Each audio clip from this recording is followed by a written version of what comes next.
Mulla tulee ihan déjà vu! Niinpä. Me ollaan Suomen menestynein tanssiryhmä ja tässä sarjassa pääset mukaan meidän keikkakulisseihin. Ensimmäisessä jaksossa tutut 4 tanssijamme ja kuulet suuret suunnitelmat juhlavuodellemme.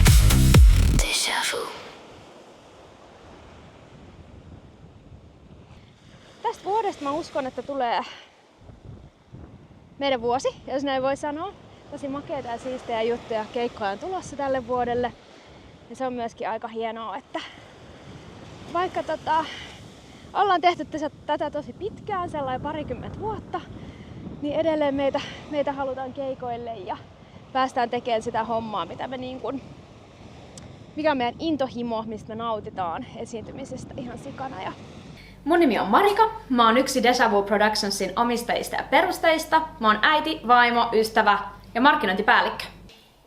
Mä haluan, että se meidän show on semmonen, että se vähän niinku yllättää. Okei, tähän tuleekin väliin tämmönen. Niin. Koska jengi vaan odottaa, me tanssitaan. Ja sit samoin kun mimit tulee sinne sivulle tanssiin välissä sen yhden. Ja lava onkin pimeänä. Mutta no täytyy kaikki katsoa silloin maanantaina. Mä olen Hanna. Mä olen yksi Deja Vu Productionsin perustajista ja omistajista.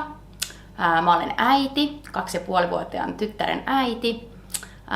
Työkseni mä teen tällä hetkellä projektin hallintaa. Mä oon Bauer Media Project Leadinä. Niin me ajateltiin, että tehdään tohon semmonen screeni, missä on ne Deja Vu-kuiskaukset, ne mitkä on siinä. Me keksittiin intro periaatteessa. Hyvä, niin, just näin. Eli sieltä tulee ne kuiskaukset, Deja Vu, tulee niinku ihan semmosia nopeita, yhden liikkeen makeita tanssijuttuja, jotka menee aina mustaan silleen, että siitä tulee niinku semmosia välähdyksiä. Aina kun siinä tulee se Deja Vu, sit tulee ja Deja Vu aina tulee. Niinku, ja koitetaan käydä, että saataisiin niinku kaikista tanssijoista joku pätkä. Jep. Kun se on vaan käytetty. Kuulostaa sika hyvältä. Sitten joku musa vaan täytyy miettiä Dossenkaa. Niin, mutta mikä musa tavallaan sen päälle. Niin, mutta senhän voi niinku just... Niin, me voi käyttää mitä vaan. Niin olikin, just niin, kyllä. Niin, ja sit just, että se olisi kuitenkin silleen suht niinku lyhyt, varmaan siis 20 sekkaa, 30 sekkaa max. Ja sit siitä lähtisi tavallaan se, että niinku... Joo, kuulostaa hyvältä. Ja sitten just siihen, just niin sanot, siihen väliin tulee se joku Deja Vu 10 vuotta spottivaloissa ja sit lähtee se. Niin. Mooni kanssa tänne yritän nyt sitten asettautua. Onks hyvä? Tosi hyvä. Yes. Mä oon Susanna. Suskiksi ehkä paremmin tunnetaan.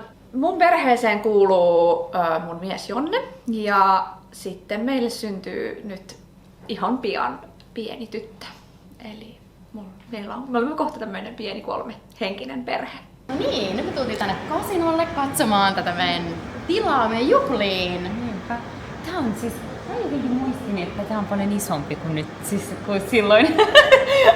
Tää jotenkin näytti aika isolta silloin 10 vuotta sitten. Mutta onhan me ollaan nyt vasta tässä alkuaulassa ikään kuin mihin tullaan ja aletaan just vähän miettimään mihin tulee kuvausseinää ja kaikkea, mutta kyllähän tässä on nostalgiset fiilikset, koska me ollaan nyt niin kuin, tässä on tarkkaan 10 vuotta melkein, kun me ollaan täällä viimeksi Mä muistan, kun me oltiin tässä just nimenomaan otettu jo kuvia vaikka mitä. Mennään kattoo. Jes, mennään kattoo. Tänne pitäisi istua. Sanoit, mun tukka näyttää hyvältä. Joo, tukka näyttää hyvältä. Ja ryhtiä. Moikka, mä oon Veronika Virtanen. Mä oon mentori ja mä mentorin ihmisiä löytämään omaa unelmatyötä, koska elämä on liian lyhyt tehdä sellaista työtä, mistä sä et nauti. Ja myös co-owner Deja Vu Production, joka on mun toinen perhe. Noniin, juhlapaikka tsekattu, käyty läpi. Mikä fiilis? Hyvä fiilis. Mulla tulee ihan déjà vu! Niinpä. 10 vuotta sitten me ollaan tässä samaan sellaista takella, missä me nyt istutaan. Me ollaan vedetty meidän lanseerausbileet ja jotenkin nyt tuntuu, että ympärä sulkeutuu. Niin. Ja mä oon ihan sairaan ylpeä siitä, mihin me ollaan päästy. Miettikää, me aloitettiin tavallaan tanssiryhmänä. Niin. Tietenkään yhtään vähättelemättä, mitä me ollaan tehty, mutta nyt me ollaan Deja Vu Productions, me tehdään paljon muutakin. Ja musta on ihan sairaan siistiä päästä näyttämään, mitä Deja Vu on nykyään. Niinpä. Ja jotenkin nyt kun me ollaan täällä, niin tää tietyllä tapaa konkretisoi tosi hyvin sitä, että missä me ollaan. Ei siihen ole aina Mulla tulee ihan kylmät väreet. Tästä tulee hyvä. Juhlat tulossa. Ai että. Deja Vu lanseerattiin vuonna 2014 tosi näyttävästi. Meillä oli upeat lanseerausbileet Helsingin kasinolla.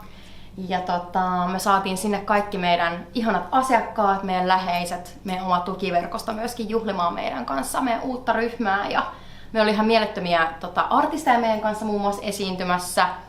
Kummeleilta, Heikki Silvenoinen. ja oli muitakin tanssijoita. Totta kai meillä oli oma meidän näyttävä show siellä ja mun mielestä se oli ihan tosi ikimuistainen ilta.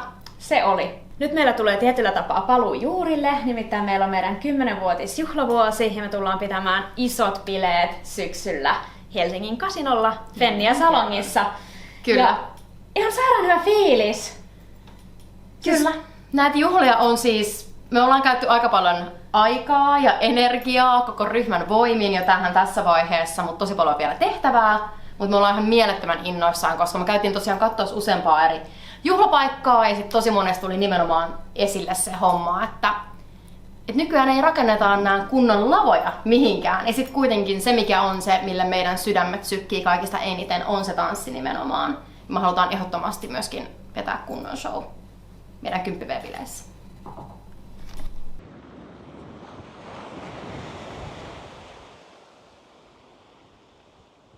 Hyvää huomenta, terveisiä Atlantin rannikolta. Nyt on hiihtolomaviikko oli itse asiassa viime viikolla ja me ollaan tultu mun perheen kanssa vähän lomailemaan Afrikkaan, Kapverden saarelle. Nyt on tiistai ja meillä on lauantaina Back to the 80s kasarikeikka tuolla Viikkarilla. Ja yleensä mullakin niinku siihen keikkaviikkoon valmistautumiseen ja keikkaan valmistautumiseen liittyy tietynlaisia rutiineja. Meillä on tanssitreenit, jotka nyt sitten skippaan, kun on täällä lomalla ja treenejä kotona ja muuta. Ja yleensä ehkä en välttämättä niin kuin lomaa puukkaisi ihan näin lähelle keikkaa, koska mulla on aina sellainen, että haluan valmistautua keikkaan tosi hyvin ja rauhassa. Ja nyt meillä on viimeksi ollut tää kasarikeikka tossa muistaakseni lokakuussa, eli siitä on hetken aikaa. Nyt on helmikuun loppu, kohta maaliskuu. Ja biisit on sellaisia, että vaatii vielä vähän kertaamista ja muuta. Ja täällä olisi tarkoitus lomailla vielä pari päivää, olla reissussa mun perheen kanssa. Mulla on mukana mun mies ja lapset ja sit mun vanhemmat. Ja perjantaina aamuyöstä tullaan Suomeen ja sitten lauantaina keikalle. Eli on valmistautunut siihen, että sekä perjantai-illan että lauantai-aamupäivän treenaan sitten ahkerasti, jotta keikat siellä, tai keikka sitten menisi lauantaina hyvin. Meidän arki on muutenkin aika tällaista niin kuin hektistä. Nyt kun saavutaan täältä Suomeen, niin mun puoliso lähtee sunnuntaina reissuun 8,5 viikoksi Jenkkeihin ja mä tuun olemaan sitten lasten kanssa yksin sen ajan ja vähän tossa mietityttää, että mitenhän mä saan järjestettyä sitten noin maaliskuun treenit. Meillä on tulossa Ysäri-risteily sitten siellä maaliskuun loppupuolella ja se vaatii treenejä ja treenaamista, niin katsotaan, mulla ei ole lastenhoitoa järkätty vielä treenien ajaksi, mutta yleensä näillä asioilla on ollut tapana järjestyä. Mä just lähden ajelemaan täältä Kuusaankoskelta mun veljen luota kohti Helsinkiä. Mä oon ollut tässä muutaman päivän nytten täällä mun perheen luona ja mulla oli eilen tosiaan vapaapäivällä töistä ja näin, niin saatiin sitten viettää mehän Ispen kanssa aikaa sitten täällä mun porukoiden ja veljen perheen kanssa ja nyt sitten Isabel jäi ensimmäistä kertaa yökylään sitten omien kummiensa luokse ja itkuhan siinä totta kai äitillä tuli lapsellakin ja näin, mutta nämä on välillä näitä vaikeita päätöksiä.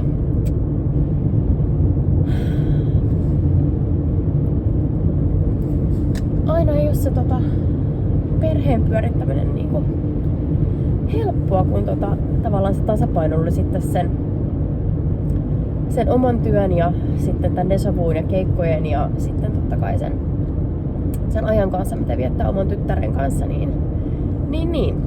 Se on aina tuntuu, että on jotenkin välillä sellainen huono omatunto toisinaan, kun on poissa ja näin. Ja sitten huomaa kun lapsi totta kai kaipaa sitä aikaa tosi paljon, koska on kiireinen arki, on työt ja päiväkodit ja kaikki tämmöiset, niin viikonloput on yleensä sellaisia aikoja, kun pystyy viettämään aikaa niin kuin sitten sen oman perheen kanssa. Onko se ollut joku teidän lempiartisti? Se oli Hanna lempiartisti. Se on niin, se on yksi parhaista. Se on aivan huikea. Mutta sen jälkeen se niinku kunnolla lähti joo. ja tulit vetää pois, mutta se niinku jatkuu. Ja ei ikinä uskoisi sellainen biisi. Tässä joku välibiisi.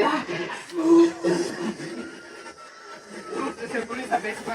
No ei. Déjà vu.